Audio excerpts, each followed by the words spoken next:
बड़ी खबर बलरामपुर के बाद अब उत्तर प्रदेश में आगरा से धर्मांतरण का खुलासा हुआ है। तो बड़ी खबर आपको बता रहे हैं, 10 आरोपियों की गिरफ्तारी की गई है। 6 राज्यों से 10 शातिर छापेमारी के बाद गिरफ्तार। धर्मांतरण केस का मास्टरमाइंड गिरफ्तार। विदेशों से होती थी आरोपियों को फंडिंग, गैंग बनाकर चला रहे थे धर्मांतरण का खेल। कम उम्र की लड़कियों को ये निशाना बनाते थे। एक गैंग फंडिंग जुटाने का काम करता था, दूसरा गैंग लोगों को बरगलाता था, तीसरा गैंग छिपाने की व्यवस्था करता था। तो यूपी पुलिस ने अवैध धर्मांतरण के एक सिंडिकेट का खुलासा किया। डीजीपी राजीव कृष्ण ने बताया कि आगरा पुलिस ने 6 राज्यों में दबिश देकर अवैध धर्मांतरण के शामिल 10 लोगों को गिरफ्तार किया है। सरकार के इन प्रयासों के क्रम में कुछ विशिष्ट चुनौतियां हैं, जिनका सामना करने के लिए उत्तर प्रदेश पुलिस ने एक मिशन अस्मिता लॉन्च किया था, जिसमें पूर्व में अवैध धर्म परिवर्तन के सिंडिकेट के कुछ अभियुक्त गिरफ्तार किए गए थे। इसमें मोहम्मद उमर गौतम, मुफ्ती जहांगीर आलम कासमी, इनको एटीएस ने गिरफ्तार किया था। इसी क्रम में हाल में छांगुर बाबा उर्फ जमालुद्दीन उर्फ जलालुद्दीन के अवैध धर्म परिवर्तन के सिंडिकेट को भी उसको पर्दाफाश किया गया। एसटीएफ के द्वारा और एटीएस के द्वारा उसकी इन्वेस्टिगेशन जारी है, जिसमें कई चौंकाने वाले तथ्य सामने आए हैं। यह अभियान जिहाद के नाम पर अंतर्राष्ट्रीय जिहादी फंडिंग प्राप्त करने, रेडिकलाइजेशन की कार्रवाई करने और राष्ट्रीय सुरक्षा में सेंध लगाने के उद्देश्य से अवैध धर्मांतरण, डार्क वेब और अन्य नेटवर्क के जरिए गंभीर अपराध करने वाले अपराधियों के विरुद्ध है। इसी कड़ी में जनपद आगरा में हाल में ही एक उल्लेखनीय कार्य किया गया है। इस कड़ी में 6 प्रदेशों में साइमल्टेनियस दबिश देकर के 10 लोगों को गिरफ्तार किया गया है, जो कि देश के विभिन्न राज्यों में विशेष तौर पर कम उम्र की लड़कियों को प्रलोभन, लव जिहाद और अन्य तरीकों से प्रभावित करके धर्मांतरण के कार्य में लिप्त थे। अवैध धर्मांतरण का यह मोडस ऑपरेंडी आईएसआईएस का सिग्नेचर स्टाइल है। अभी तक प्रारंभिक जांच में इस ग्रुप का संबंध पीएफआई से, एसडीपीआई से और पाकिस्तान के आतंकी संगठनों से भी होने के संकेत मिले हैं। जनपदीय पुलिस आगरा द्वारा की गई इस उल्लेखनीय कार्रवाई से इसमें अब आगे उत्तर प्रदेश की जो विशेषज्ञ एजेंसियां हैं, एसटीएफ और एटीएस, उनको भी शामिल किया गया है और आवश्यकता अनुसार अन्य राज्यों के पुलिस और केंद्रीय एजेंसी से भी समन्वय स्थापित किया जाएगा। अभी तक इसमें कनाडा, अमेरिका, लंदन और दुबई से फंडिंग के और उनके संलिप्तता के उनके वहाँ पर रह रहे कुछ लोगों के साथ में संलिप्तता के सबूत मिले हैं, जिसके आधार पर आगे की कार्रवाई की जा रही है। घटना के संबंध में साक्ष्य जुटाने के बाद जो प्रकाश में 7 अभियुक्त आए थे, उनके खिलाफ हमारे जो न्यायालय है आगरा की न्यायालय से उनके खिलाफ एनबीडब्ल्यू वारंट लिया गया तथा बंगाल, गोवा, उत्तरांचल, उत्तराखंड, दिल्ली, राजस्थान और वह उत्तर प्रदेश में 11 जगह पर हमने अपनी टीम को भेजा, जिसमें 45 से 50 लोग हमारे थे जो कि इस रेड की टीम में गए थे। इस पूरे ऑपरेशन के क्रम में हम लोगों ने 10 अभियुक्तों को अरेस्ट किया, उनको गिरफ्तार किया। इस नेटवर्क में लव जिहाद का उपयोग कर तथा विदेश से प्राप्त धन से धर्म परिवर्तन व रेडिकलाइजेशन के हमारे पास सबूत और साक्ष्य मिले हैं।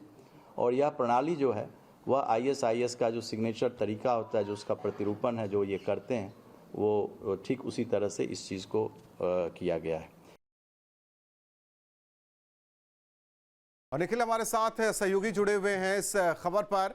निखिल, बलरामपुर में छांगुर ने किस तरीके से धर्मांतरण का पूरा जाल बिछाया हुआ था, उस केस का खुलासा भी हो ही रहा था। एक और केस का खुलासा जिसकी जानकारी डीजीपी राजीव कृष्ण ने दी, कहां किस तरीके से कनेक्शन। सवाल इस बात को लेकर है कि ऐसे और कितने गैंग, सक्रिय गैंग, खासकर उत्तर प्रदेश की बात करें, लगातार इस पर और भी कार्रवाई आने वाले दिनों में होगी।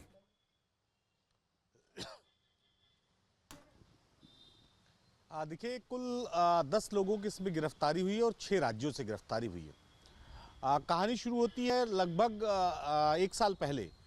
एक लड़की आगरा की वो गायब हो जाती है, परिवार के लोग उसकी शिकायत करते हैं और शिकायत करने के कुछ ही दिन बाद वो लड़की वापस आ जाती है।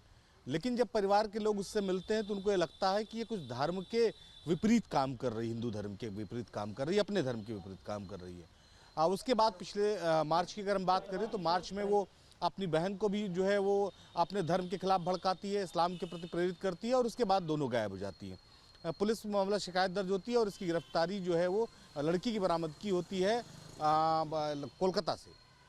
इस पूरी कहानी में आप देखें तो ये छांगुर के कनेक्शन से तो कहा जा सकता है कि इसमें भी धर्मांतरण हुआ, लेकिन यहाँ कहानी दूसरी है। यहाँ कहानी रेडिकलाइजेशन की है, किसी को भी उसके धर्म के प्रति जो है भड़काना और ISIS जैसा जो व्यवहार करता है, उस तरह की क्रूरता अपने देश के प्रति, भारत के प्रति, वो एंगल है। तो रेडिकलाइजेशन के जो एंगल से आप इस पूरी कहानी को देखिए और इसमें यह तय कर दिया गया है कि जो लोग गिरफ्तार हुए हैं वो बाकायदे छोटे शहरों या उत्तर प्रदेश या आसपास के राज्यों के जो शहर हैं वहाँ से ऐसी लड़कियों को और ऐसे खासकर के युवाओं को टारगेट करते थे और उनको ये समझाने की कोशिश करते थे कि हिंदू धर्म किस तरह से जो है वो हित में नहीं है उनको इस्लाम कबूल करना चाहिए। उसके बाद धर्मांतरण करते थे।